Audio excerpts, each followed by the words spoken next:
இங்க பாத்தீங்கன்னா, மூட்டு பத்துல டீமுக்கு நடுவுல ரேஸ் நடக்குது. ஃபர்ஸ்ட் எடுத்தோனே வந்து நம்ம பத்லு தான் வந்துட்டு இருக்கான். பத்லு போயிட்டு கரெக்ட்டா வின் பண்றானா இல்லையா அப்படிங்கிறத வெயிட் பண்ணி பார்க்கலாம். ஃபுல் ஸ்பீட்ல பத்லு போயிட்டு இருக்கான். வண்டி ரொம்ப ஸ்பீடா மாட்டேங்குது. இருந்தாலும் ட்ரை பண்ணா, ஆனா நம்ம பத்லு வந்து பாத்தீங்கன்னா கீழ விழுந்துட்டாங்க. அடுத்ததா வந்து பாத்தீங்கன்னா, நம்ம சிங்கம் சார் தான் வந்துட்டு இருக்காரு. ஸோ சிங்கம் சார் நேத்து வந்து வேற லெவல்ல ரேஸ் வின் பண்ணியிருந்தாரு. அதே மாரி இன்னைக்கு வின் பண்றாரான்னு பார்க்கலாம். ஃபுல் ஸ்பீட்ல போக ட்ரை பண்றாரு. ஆனா வண்டி மாட்டேங்குது. இருந்தாலும் ட்ரை பண்ணி ஃபுல் ஸ்பீட்ல போய் ஒரு ஜம்ப் பண்ணிட்டாருங்க. ஜஸ்ட் மிஸ்ல வந்து பாத்தீங்கன்னா லேண்ட் ஆனாரு. ஆனா அடிபட்டு கீழே உருண்டு தோத்து போயிட்டாருங்க. அடுத்ததா வந்து பாத்தீங்கன்னா நம்ம மோட்டோ தான் வந்துட்டு இருக்கான். ஸோ உங்களுக்கு மோட்டோ பிடிக்குன்னா மறக்காம லைக் பண்ணிருங்க. அடா பாவி மோட்டோ கீழே விழுந்துட்டாங்க. ஸோ இருந்தாலும் பரவாயில்ல. அடுத்ததா வந்து பாத்தீங்கன்னா நம்ம ஜான் தான் வந்துட்டு இருக்கான். ஸோ ஜானால ஜெயிக்கிறானா இல்லையா அப்படிங்கிறத வெயிட் பண்ணி பார்ப்போம்.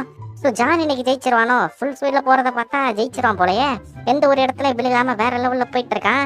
சொன்ன மாதிரி கரெக்டா ஜம்ப் பண்ணி ஜான் ஜெயிச்சிட்டாங்க.